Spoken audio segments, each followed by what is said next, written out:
हां, शेवटचा शिल्लक माल आहे, कंपल्सरी समावून आहेच आपल्याला. शेवटचा मालाच्या संदर्भात कुठलीही समावून असेल तर टिक करतो का? मालाच्या संदर्भात कुठलीही समावून असेल तर त्याचा पहिला इफेक्ट कोणता म्हणतोय? पहिला इफेक्ट हे नेहमी व्यापारच्या जमाला. दाखवा मग. संवरण स्कंद किती? 19,700. दोन अमाऊंट दिले तर कोणती अमाऊंट घ्यायची? छोटी का लहान? हां, तुम्ही छोटी घ्या, मी लहान घेतो. ओके, घ्या. संवरण स्कंद. दुसरा इफेक्ट पण ध्यानात आहे ना हे? किती? ओके, 19,700.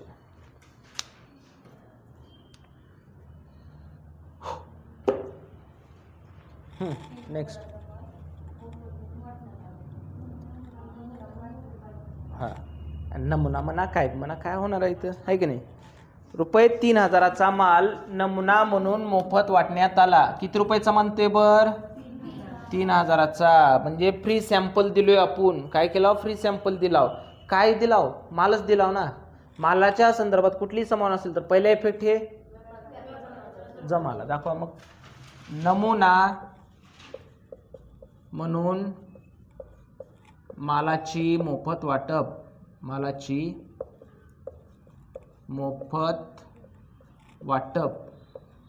किती रुपयाचं माल वाटलाव? 3,000चं. मग ते सॅम्पल दिलेलं ॲडव्हर्टाईज केलं ना आपण. मग ते ॲडव्हर्टाईज आपल्यासाठी काय झालं? खर्चच झालं ना. मग खर्च म्हणल्यास नफा तोटा खात्याच्या कुठं? नावेला. दाखवा मग. नमुना म्हणून मालाची मोफत वाटप. नमुना म्हणून मालाची मोफत वाटप किती? 3,000. झालं? हा, नेक्स्ट वाचा बर.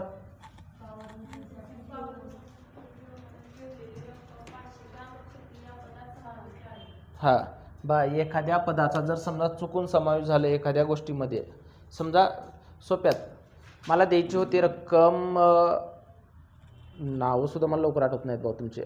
हां, दिव्याला द्यायची होती रक्कम, बरोबर आहे. आणि ती चुकून मी कुणाला दिलो? राऊतला दिले. कुणाला दिले? राऊतला दिले. मग त्यांना चुकून दिल्यानंतर मी आता त्यांना सोडून देतो का पैसे? नाही. त्यांच्या अकाउंटला समजा मला अकाउंटवरून ध्यानात ठेवतो आपण, मला पाठवायचे होते दिव्याच्या अकाउंटला पैसे. कुणाच्या? दिव्याच्या. मी चुकून कुणाच्या पाठवले बरं? राऊतच्या पाठवला. मग राऊतच्या अकाउंटमध्ये पैसे वाढले का कमी झालेत बरं? तिथं वाढलेत ना. मग आता मला ती परत घ्यायचेत ना त्यांच्याकडून. मग मी परत घेणार तर त्यांच्या आता अकाउंटमध्ये प्लस का मायनस? मायनस. तर त्यांच्या अकाउंटमधून मायनस. मग कोणाला द्यायचेत मला? मग त्यांच्या अकाउंटमध्ये काय करणार मी?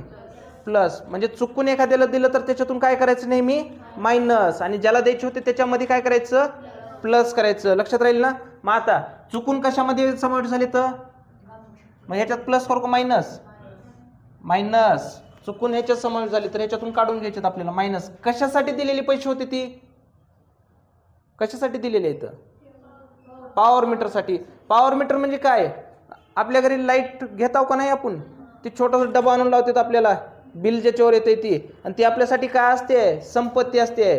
का ती एक दिवस वापरून टाकून देणार आहो का? नाही, त्याला डिपॉझिट भरलेलं असतं. करा मग minus. Power meter. Power meter ठेव. किती रुपये आहे बरं?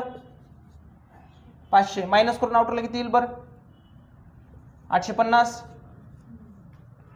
ओके. समावण्याचे नेहमी किती इफेक्ट होतात म्हणतो आपण? 2. आता मायनस केलो, ज्याचे होते त्याचे आता देऊन टाकावं लागेल का नाही आपल्याला? मग त्याचे देण्यासाठी इकडे संपत्तीला पॉवर मीटर ऑलरेडी नाही. मग हीच आपली आहेत ना डायरेक्ट. तर सरळ सरळ लिहून टाकायचं. पॉवर मीटर ठेव. पॉवर मीटर ठेव किती? 500. ओके. हा, इमारतीवर वार्षिक किती टक्के दराने म्हणते बर? 5% दराने. बघा आता टक्केवारी काढत बसायचं नाही आपण. आता बघा तोंडी येते असं समजतो. टोटल अमाऊंट किती आहे बरं आपली? किती? 88,000. लक्ष द्या इकडं. किती आहे? 88,000. 88,000 अगोदर 10% किती येते बरं? 10% म्हणलेस किती? 0 कट करून सांगायचं म्हणतो आपण. 1 0 कट करून सांगायचं. म्हणजे किती आलं बरं आता? मग 10% साठी 8,800. तर 5% साठी म्हणजे त्याच्या निम्म करायचे ना. 5% म्हणजे त्याच्या निम्म. मग 8,800 चे निम्म किती बरं? 4,400 आलं तोंडी. ओके करा मग. घसाराही नेहमी प्लस का मायनस? मायनस. 5% घसरगुंडी. आणि घसरगुंडी केल्यानंतर पण नुकसानच होते का नाही? हां 4,400 तोंडी काढता येईल ना? 10% म्हणल्यास 1 0 कट करायचं आणि 5% म्हणल्यास त्याचे निम्म करायचं आणि 20% म्हणलं त्याच्या दुप्पट करायचं. बोमलाल आउटरला 0 0 6 चला 1 3 83,600. ओके. मग घसारा ही संस्थेचं खर्च का उत्पन्न? खर्च तर नफा तोटा खात्याच्या जमेला खर्च करावं. किती टक्के? 5%. कशावर? इमारतीवर घसारा. किती? 4,400. 4,400 झालं. चलो आजच्या बच्चे नंतर नेक्स्ट वाचा बर.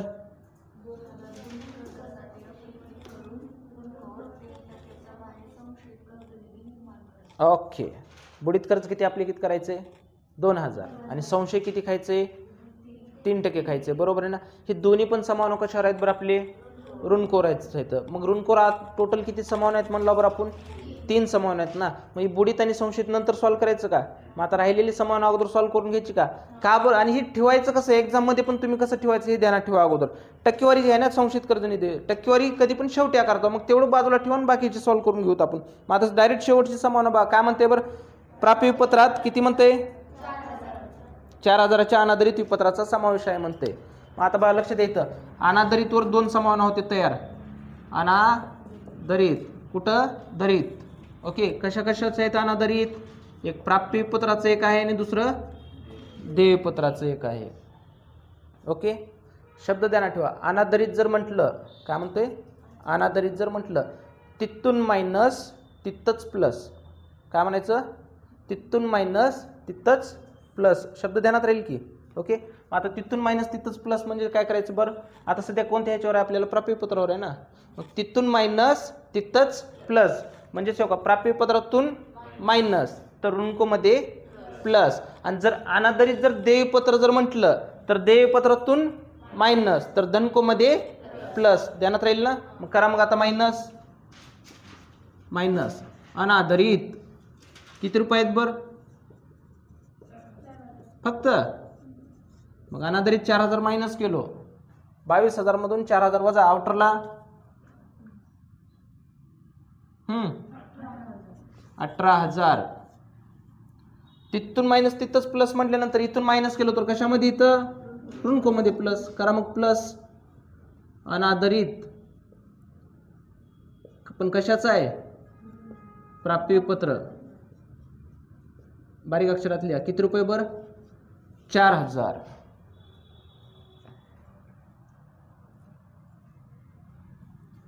प्लस करून खाली किती येते बघा बरं? 47 48 49 51 51,500 51,500 प्लस करून परत ती कुठं दाखवलं मी? येणारच दाखवलं. का बरं? त्याच्यावर आणखीन पुढे 2 समान आहेत ना. लक्षात. चला आता नंतर झालं ना त्याचं. आता राहिले आपली जी कोणती राहिली समान ना 5वी राहिले तर ती सॉल्व्ह करून घेऊ. काय म्हणते? बुडीत कर्ज. बुडीत कर्ज टोटल मला किती याच्यात बरं? 51,500 रुपये. हे 51,500 आता इथं कसं आलं तर ती समजून घेऊ. तिथून मायनस तिथंच प्लस इथं कशामुळे आलं ते पण लक्षात राहू ना. हो ग मी म्हणलो तिथून मायनस तिथंच प्लस पण का तर ते ध्यानात ठेवा. कस्टमरकडून आपल्या कस्टमर बाबाकडून मला किती यायचं टोटल? बरोबर आहे. आणि बिलामार्फत किती यायचे होते? 22,000 बिलाचे यायचे होते. पण त्या 22,000 म्हणजे बिल म्हणजे चेक समजा की एक प्रकारे आपल्यासाठी बिल. हे प्राप्यपत्राचं विनिमयपत्र आपल्याला सेपरेट चॅप्टर आहे ते नंतर बघूत आपण. पण थोडक्यात सांगतोय 22,000 आपल्याला बिलामार्फत यायचे होते. म्हणजे आता समजा हे सगळ्यांकडून मला बिलाचे 22,000 रुपये यायचे होते. त्याच्यामधले असे पिंपरी एक जण आहेत की त्यांचे 4,000 रुपये ते बिल त्यांचं कॅन्सल झाले. मग मी त्यांचे पैसे सोडणार का? नाही. ही माझे कस्टमरच आहेत पण मी पैसे सोडून देणार का त्यांना? नाही. मग बिलामार्फत नाही तर मी असं इकडून तर कॅशमध्ये तर वसूल करेन ना. मग माझे अगोदरचे 47,500 लोकांकडून यायचे होते, मुलांकडून यायचे होते आणि मुलांकडून बिलाचे किती यायचे होते? 22. त्याच्यामधले 4 मिळाले नाही तर सोडतोय का त्यांना मी? नाही. मग आता ते ह्यांच्यामध्येच घेणार ना मी तुम्हाला वसूल करून. मग किती रुपये येणार आता मला? 51,500 रुपये येणार आहेत. आलं लक्षात? बिलात नाही मिळाले तर मी तर सोडून दिलो का? बिलात नाही तर नाही, मी कस्टमरच्या ह्याच्यामध्ये तर ॲड करून त्यांच्याकडून पैसे वसूल करून घेणार होतो. आलं इथपर्यंत? मग आता बुडतील असं किती वाटते मला आता? नीट बघा. 2000 प्लस का मायनस? मायनस. बुडीत कर्ज किती? 2000. एवढे 4,000चं झालं तरी सुद्धा त्याने अजून 2000 बुडविलेच माझे, आहे की नाही? कसं हो पिंपरी असं? मग 51,500 मधून 2000 वजा केल्यास खाली किती येतात? 49,500 येतं. मग आता 2000 बुडाले ना, रोज उठून बुडविणार आहे का पिंपरी? नाही. मग कधीतरीच आहे ना. मग बुडाल्यानंतर आपलं खर्च का उत्पन्न? खर्च. तर नफा तोटा खात्याच्या नावेला दाखवायचं. बुडीत कर्ज किती? 2000. बुडीत कर्ज नुसतं लिहिलो, पिंपरीचं नाव घेतलं का तिथं आपण? नाही. नाव घेतलं की बेकार वाटतं, त्याच्यासाठी नुसतं बुडीत कर्ज लिहायचं. ओके. आता नंतर नेक्स्ट आणखीन त्याच्याच पुढे काय म्हटलंय बरं? हां, आणखीन मला त्यांच्यावर अजून डाऊट सुद्धा आहे की त्याने अजून माझे किती बुडीतील वाटाले मला. म्हणजे 2000 बुडून समाधान झालं नाही तरी अजून किती बुडविणार आहेत माझे? 3% बुडवतील. अजून डाऊट आहे मला, जरी ते बुडले तर किती बुडतील बघा बरं. 49,500 मधून 3% काढून बघा.